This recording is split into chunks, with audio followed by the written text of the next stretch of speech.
નમસ્કાર, આપ જોઈ રહ્યા છો ટીવી 13 ગુજરાતી। આપની સાથે હું છું લવલી। બુલેટિનની શરૂઆત મહત્વના સમાચારોની સાથે કરીશું। રાજકોટથી સમાચાર સામે આવ્યા, જ્યાં રાજકોટમાં અમિત ખૂંટ આપઘાત કેસમાં વધુ એક ફરિયાદ દાખલ કરવામાં આવી છે। દુષ્કર્મની ફરિયાદ કરનારા વકીલ સામે ફરિયાદ નોંધાઈ છે। મહત્વનું છે કે વકીલ ભૂમિબેન પટેલ સામે ફરિયાદ દાખલ કરવામાં આવી છે। ગોંડલ તાલુકા પોલીસ મથકમાં ફરિયાદ નોંધવામાં આવી છે। સગીરાની ઓળખ છતી કરતા ફરિયાદ દાખલ કરવામાં આવી છે। કોર્ટમાં ફરિયાદ બાદ વકીલે મીડિયા સમક્ષ નિવેદન પણ આપ્યું હતું। નિવેદનમાં વકીલે સગીરાની ઓળખ છતી કરી હતી। નિયમ અનુસાર સગીરાની ઓળખ છતી ન કરી શકાય અને તે બદલ વધુ એક ફરિયાદ દાખલ કરવામાં આવી।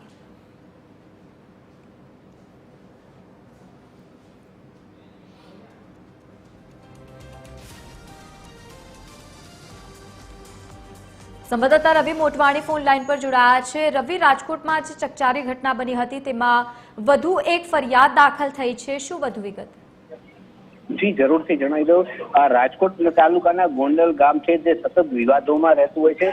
થોડા સમય પહેલા અમિત ખૂંટ નામના યુવાન ઉપર દુષ્કર્મની ફરિયાદ નોંધાઈ હતી, જેમાં દુષ્કર્મની ફરિયાદ બાદ અમિત ખૂંટે આપઘાત કરી લીધો હતો। ત્યારબાદ તેમાં જે આપઘાતની જે ફરિયાદ નોંધાવી હતી તેમાં સામી ફરિયાદ થઈ હતી। આમ અવારનવાર આ વાતને લઈને વિવાદ ચાલતો રહે છે। ત્યારે તાજેતરમાં જે સગીરા છે તેના વકીલ દ્વારા કોર્ટમાં એક ફરિયાદ કરવામાં આવી હતી, જેમાં કોર્ટની ફરિયાદમાં સગીરાની જે ઓળખ કરવામાં આવી હતી, ખરેખર જે સગીરા હોય તેની ઓળખ છતી ન કરવાની હોય, જે કાયદાના સંઘર્ષમાં આવેલા હોય તેની ઓળખ છતી ન કરવાની હોય, પરંતુ વકીલ દ્વારા આ નિયમનું ઉલ્લંઘન કરવામાં આવતા ગોંડલ ખાતે તે ભૂમિ પટેલ નામના જે વકીલ છે તેમના વિરુદ્ધ એક ફરિયાદ દાખલ કરવામાં આવી છે અને આગળ તેની તપાસ કરવામાં આવી રહી છે। જી બિલકુલ રવિ, આભાર સમગ્ર માહિતી સાથે જોડાવા બદલ। તો ગોંડલ તાલુકા પોલીસ મથકમાં વધુ એક ફરિયાદ દાખલ કરવામાં આવી છે। નિયમ અનુસાર સગીરાની ઓળખ છતી ન કરી શકાય।